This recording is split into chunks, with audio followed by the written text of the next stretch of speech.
Hey guys, मैं हूं सिद्धार्थ और स्वागत है आपका हमारे YouTube चैनल में। आज का हमारा टॉपिक है कि दिल जीतने की कला। आज मैं आपको व्यवहार का वो बेहतरीन तरीका बताऊंगा जिससे आप अपने जीवन में हर व्यक्ति से दिल से जुड़ेंगे, लोगों का दिल जीत पाएंगे, उनके जीवन में उनके दिल से जुड़ पाएंगे, अपने रिश्तों में सफल हो पाएंगे और आप इस तरह का जीवन जिएंगे कि अपनी मृत्यु के बाद भी लोग आपको दिल से याद रखेंगे और हमेशा आप उनके दिलों में जिंदा रहेंगे। तो हमारा पहला पॉइंट है वो है महत्व की भावना। दोस्तों, किसी भी इंसान से अगर आप कोई काम करवाना चाहते हैं तो उसके लिए सिर्फ एक ही रास्ता है और वो रास्ता है कि उस इंसान में वो काम करने की भावना पैदा करना। इसके अलावा और कोई रास्ता नहीं है जिससे आप उससे वो काम करवा सकते हैं। चाहे आप अपने कर्मचारी से काम करवाना चाहते हैं या अपने बच्चों को उन काम के लिए आप तैयार करना चाहते हैं, या तो उसका सबसे बेहतर तरीका यही है कि आप उसे उस काम को तैयार करने के लिए उसके दिल में इच्छा पैदा करना। हाँ, ये बात अलग है कि अगर आप बॉस हैं तो अपने कर्मचारियों को आप डरा के धमका के नौकरी से निकालने की धमकी देकर भी वो काम करवा सकते हैं। आप अपने बच्चों को डांट कर पीट कर उनसे ज़बरदस्ती वो काम करवा सकते हैं, लेकिन ये हिंसात्मक तरीके जो हैं वो इफ़ेक्टिव नहीं है। वो तब तक ही काम करेंगे, आपके कर्मचारी तब तक ही काम करेंगे जब तक आप उनके सामने हैं, और वो दिल से काम नहीं करेंगे। ये तरीका ज़्यादा इफ़ेक्टिव नहीं है, इसके बेटर रिजल्ट नहीं आते हैं। तो दोस्तों, जो किसी व्यक्ति से काम करवाने का या उसके एक्स्ट्रा ऑर्डिनरी पोटेंशियल को बाहर निकालने का सबसे बड़ी तरीका है कि उसमें वो देना जो वो चाहता है। तो अब सवाल उठता है कि हर व्यक्ति क्या चाहता है। दोस्तों, आदमी अपने जीवन में बहुत सी चीज़ें चाहता है, लेकिन जो सबसे महत्वपूर्ण है वो इस तरह से हैं। पहला भोजन, दूसरा स्वास्थ्य, तीसरा यौन संबंधों में संतुष्टि, चौथा दौलत, दौलत से मिलने वाली चीज़ें, परलोक सुधारना, और सबसे लास्ट में जो है महत्व की भावना। दोस्तों, इसमें से सारी जो आदमी की कामनाएं हैं वो पूरी हो जाती हैं, लेकिन जो एक कामना है वो कभी पूरी नहीं होती, वो है महत्व की भावना। दोस्तों, ये महत्व की भावना उतनी ही बड़ी और महत्वपूर्ण है, प्रचंड है, जितनी कि भोजन की और सेहत की भावना। दोस्तों, ये आदमी के जीवन में बहुत ही महत्वपूर्ण है। महत्व की भावना अर्थात महत्वपूर्ण बनने की भावना।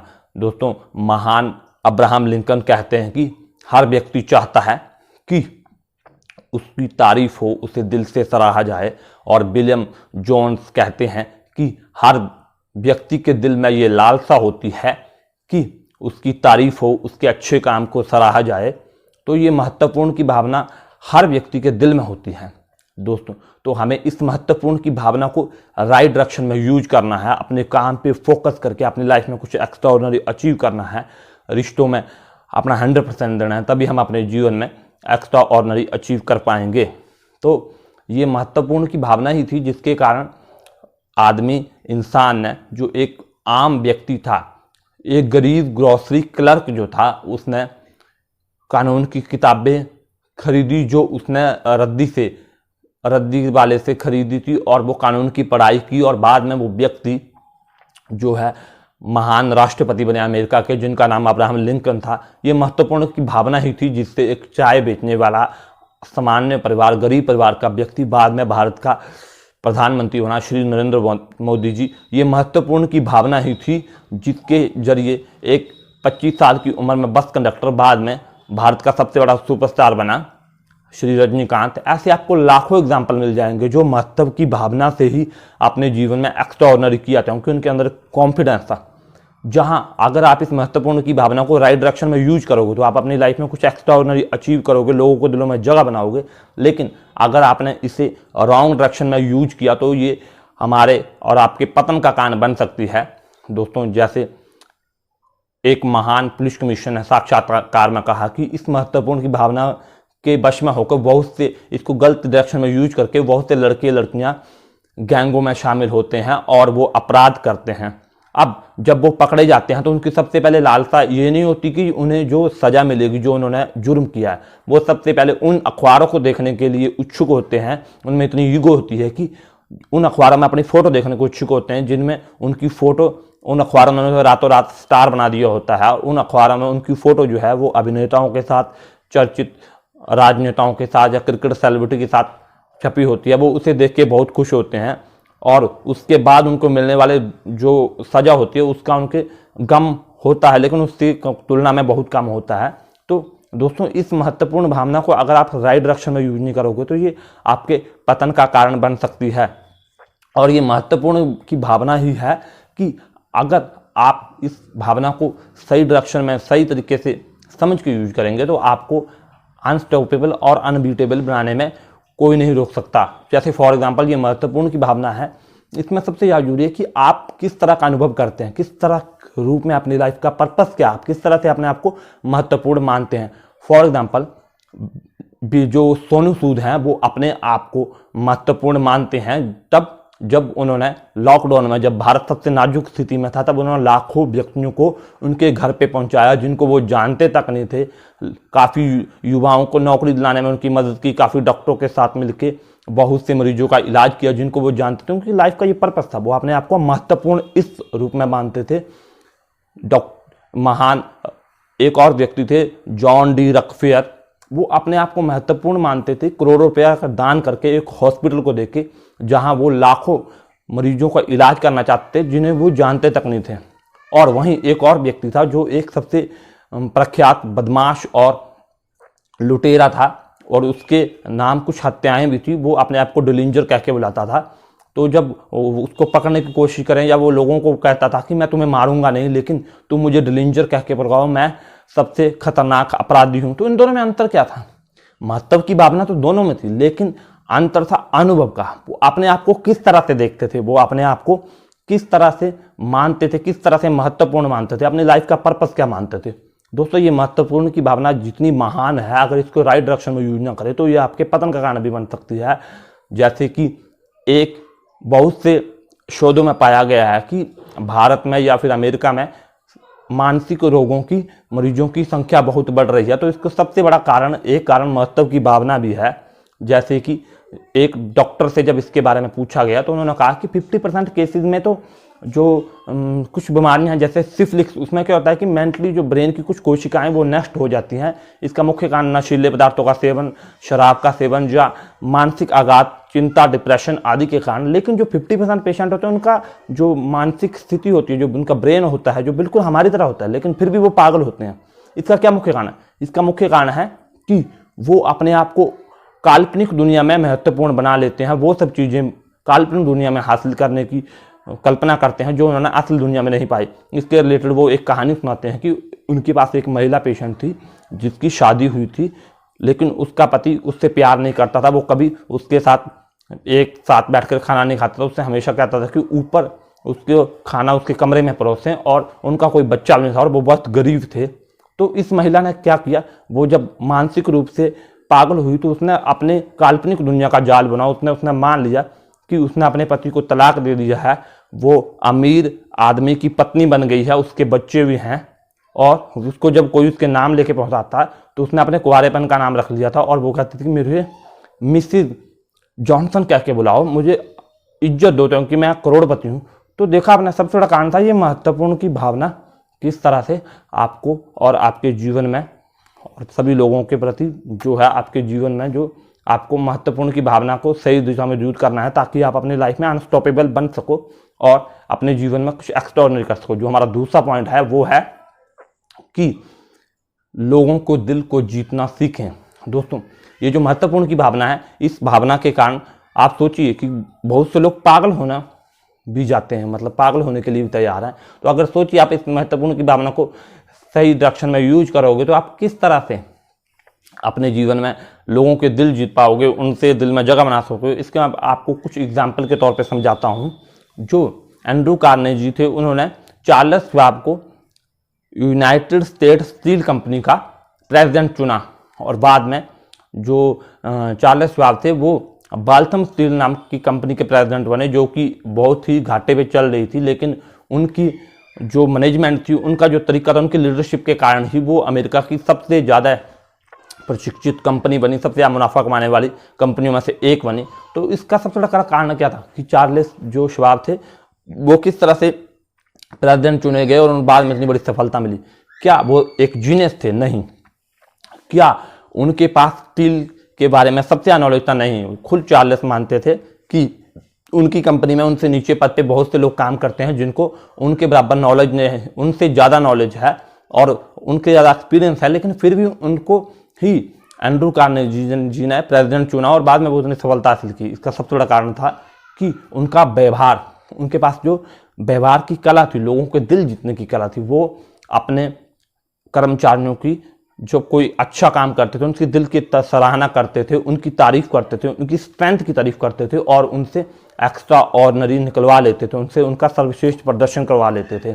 वो हमेशा कहते थे कि मैं हमेशा आलोचना करने में बहुत ही कंजूसी करता हूँ, अगर कोई गलती कर दे तो बहुत कम उसको डांटता हूँ और तारीफ खुले दिल से करता हूँ और पूरे उसको उस तरह से उसमें एक कॉन्फिडेंस बिल्डअप करता हूँ ताकि कर्मचारी दिल से जुड़ते हैं और अपनी पूरी हिम्मत से कंपनी में काम करते हैं, तभी कंपनी के प्रदर्शन में एक्स्ट्राऑर्डिनरी ग्रोथ होती है। और जो चार्ल्स श्वाब कहते हैं वो कहते हैं कि जो एंड्रू कार्नेगी थे उनकी सफलता का सबसे बड़ा कारण यही था कि वो अपने विरोधियों से दिल से, विरोधियों की भी आलोचना नहीं करते थे, उनसे भी तारीफ करते थे, उनसे कुछ ना कुछ सीखते थे और वो हमेशा अपने कर्मचारियों का भरोसा बढ़ाते थे, उनसे दिल से तारीफ करते थे। उन्होंने अपनी मृत्यु पे जो स्मृति लेख लिखा उसमें भी वो बाकी लोगों की तारीफ करना नहीं भूले। उन्होंने लिखा कि यहाँ वो व्यक्ति सोया हुआ है जो जानता है कि अपने से समझदार व्यक्तियों को कैसे इकट्ठा किया जाता है। लेकिन दोस्तों अब सवाल उठता है कि क्या हम असल दुनिया में ऐसा करते हैं? नहीं। आपने एक पुरानी कहावत सुनी होगी कि मैंने एक बार गलत काम कर दिया उसके लिए मुझे रोज सुनना पड़ता है, लेकिन मैंने 50 बार सही काम किया मुझे उसके लिए कभी भी तारीफ नहीं मिली। पति पत्नी के रिश्ते में या कोई भी रिश्ते में सबसे बड़ा तनाव का कारण क्या होता है? हम हमेशा सामने वाले को उसकी गलतियां दिखाते हैं, उसकी कमजोरियां दिखाते हैं। 50% रिश्तों में दरार का कारण ये होता है कि हम कभी सामने वाले की तारीफ नहीं करते, कभी सामने वाले को अप्रिशिएट नहीं करते, हमेशा उसकी कमियां दिखाते हैं, उसकी कमियों पर ध्यान करते हैं, उसको सुधारने की कोशिश करते हैं। तो इसके रिलेटेड एक प्रोफेसर कक्षा में कहानी बता रहे थे कि रिश्तों में संबंध को कैसे मजबूत किया जाए। उन्होंने अपनी कहानी सुनाई। वो बोल रहे थे कि एक बार उनकी पत्नी लाइफ चेंजिंग सेमिनार को अटेंड करने गई थी, आत्म सुधार कार्यक्रम में गई थी। तभी उसने जब वो वापस आई तो उसने उनसे कहा कि आप मुझे मेरी 6 कमियां बताइए जिससे मैं अपने रिलेशन को हम अपना अच्छा कर सके और मैं अपने आप को सुधार सकूँ। तो जब उन्होंने कहा, जब मैंने ऐसा सुना तो मैं हैरान हो गया कि ये मुझे क्या कहने को बोल रही है। लेकिन मैंने शांत होकर कहा कि मैं तुम्हें कल सुबह इसका जवाब दूंगा। तो सुबह मैंने 6 गुलाबों के गुलदस्ते मंगा लिए और उनके साथ एक चिट्ठी लिख के भेज दी जिस पे लिखा था कि मुझे तुम्हारी कोई कमी नहीं पता और तुम जैसी भी हो मेरे लिए परफेक्ट हो। मैं दिल से जानता था कि मैं 6 की जगह 10 कमियां बता सकता था और मेरा भगवान भी ये जानता है कि उसके पास मेरी 1000 कमियां होंगी, लेकिन मैं उसकी कमियां नहीं, मैं उसकी खूबियों को ध्यान दे रहा था। मैं उसको कह रहा था कि तुम मेरी ज़िंदगी में हो, तुम्हारे बिना मेरी ज़िंदगी अधूरी है और तुम मेरी ज़िंदगी में हो, ये मेरे लिए सबसे बेहतर है और मैं खुशकिस्मत हूँ कि तुम जैसा लाइफ पार्टनर मिला है। जब मैं वापस लौटा ड्यूटी से तो उसकी आंखों में आंसू थे और वो बहुत खुश थी कि वो मुझे कहने लगी कि उसकी आंखों में आंसू थे और हमारा रिश्ता और मजबूत हुआ जब उसने अपनी सहेलियों को ये बात बताई। तो उन्होंने कहा कि इतनी समझदारी की बात हमने पहले कभी नहीं सुनी। तो तब मुझे सराहना की शक्ति का एहसास हुआ कि किस तरह से हमारी छोटी सी बातें हमारे रिश्ते को मजबूत बना सकती हैं। अगर हम किसी की दिल से तारीफ करते हैं तो वो हमारे साथ दिल से जुड़ेंगे और हमारे साथ हमेशा हम पे विश्वास करेंगे। दोस्तों जो तीसरा है वो है चापलूसी और प्रशंसा में अंतर। दोस्तों बहुत से लोगों के मन में ये भी ख्याल आ सकता है कि प्रशंसा करना ये तो मक्खन पॉलिश है, चापलूसी है। तो दोस्तों हाँ, चापलूसी गलत है, ये समझदार लोगों के सामने काम नहीं करती। बहुत से लोग चापलूसी करते हैं, लेकिन आपको चापलूसी और प्रशंसा में अंतर समझना होगा। चापलूसी झूठी होती है, प्रशंसा सच्ची होती है। प्रशंसा दिल से निकलती है, चापलूसी दांतों से या दिमाग से निकलती है। प्रशंसा की हर जगह सराहना होती है, चापलूसी की हर जगह जो है वो आलोचना होती है। दोस्तों प्रशंसा जो है उससे आप सिर्फ सामने वाले व्यक्ति से प्रभावित होते हैं और उसकी क्वालिटी को देखते हैं, उससे सीखते हैं, तब उसकी प्रशंसा करते हैं। लेकिन चापलूसी आप निजी स्वार्थ के लिए सामने वाले से झूठ बोलते हैं, उसकी ऐसी क्वालिटी बताते हैं जो उसमें है ही नहीं। इसलिए चापलूसी को छोड़ना है और प्रशंसा करनी है, दिल से प्रशंसा करनी। ये प्रशंसा जो किसी की जिंदगी बदल सकती है। जैसे एक बार स्टेवी मॉरिस जब क्लासरूम में थे तब उनकी टीचर ने कहा कि वो क्लास में कुछ चूहों को ढूंढने में मदद चाहती है। उसने स्टेवी मॉरिस से कहा कि वो उनकी मदद करे, लेकिन जरा गौर दीजिए, टीचर ने ये कहा कि भले ही स्टेवी देख नहीं सकते, लेकिन स्टेवी के पास सुनने की अद्भुत क्षमता है जो पूरी क्लास में किसी के पास नहीं है, और उसको विकसित किया है, और वो उसी में टीचर की मदद करेंगे। बाद में जब स्टेवी ने इस कला को और विकसित किया, अपनी सुनने की क्षमता को और विकसित किया, और जब बाद में वो अपने जीवन में एक महान सिंगर और गीतकार बने, और स्टेवी कहते हैं कि उनके महान बनने में इस प्रशंसा का सबसे बड़ा रोल है जिससे टीचर ने उनकी क्लास में की थी। बाद में तो देखा दोस्तों, जो आपकी सच्ची प्रशंसा है, दिल से जब आप किसी की प्रशंसा करते हैं तो वो किसी की ज़िंदगी बदल सकती है। इससे आप तो उस चीज़ को भूल जाएंगे, लेकिन वो व्यक्ति इस चीज़ को कभी नहीं भूलेगा, और वो हमेशा अपनी यादों में सुनहरे पन्नों की तरह उसे याद रखेगा। इसलिए दिल से तारीफ़ करें, लोगों के साथ दिल से जुड़े। जब आप ऐसा करेंगे तो आप हमेशा लोगों के दिलों में जिंदा रहेंगे, आपके रिश्ते सुधरेंगे, और आपके मरने के बाद भी आप लोगों के दिलों में हमेशा जिंदा रहेंगे, और ये आप एक महान जीवन जिएंगे। जाते जाते कुछ प्रेरक पंक्तियाँ सुनाना चाहूँगा। आप अपने बीते हुए कल को नहीं बदल सकते, लेकिन अपने आने वाले कल को खूबसूरत बना सकते हैं। बचपन में मंदिर में दर्शन करने जब जाते थे तो भीड़ के कारण पिता अपने कंधे पे बिठा के भगवान के दर्शन कराते थे। उस वक्त इस बात से अनजान थे कि जिनके कंधे पे बैठे हैं वही हमारे भगवान हैं। आपका सलाहकार कौन है ये बहुत अधिक मायने रखता है, क्योंकि दुर्योधन जो था वो शकुनी से सलाह लेता था, और अर्जुन जो है वो भगवान श्री कृष्ण से सलाह लेते थे। शंका का कोई इलाज नहीं, मौन से बड़ा कोई साधन नहीं, और शब्दों से तीखा कोई बाण नहीं। इसलिए अपने शब्दों का प्रयोग सोच समझ कर करें, शब्दों की ताकत को पहचानें, क्योंकि अगर इंसान की जुबान इंसान का ताला है, जुबान जब खुलती है तभी इंसान के चरित्र का पता लगता है। अगर आपको हमारा वीडियो पसंद आया तो वीडियो को लाइक करें, कमेंट करें, शेयर करें, चैनल को सब्सक्राइब करें और बेल आइकन जरूर दबाएं। वीडियो देखने के लिए आपका बहुत बहुत धन्यवाद।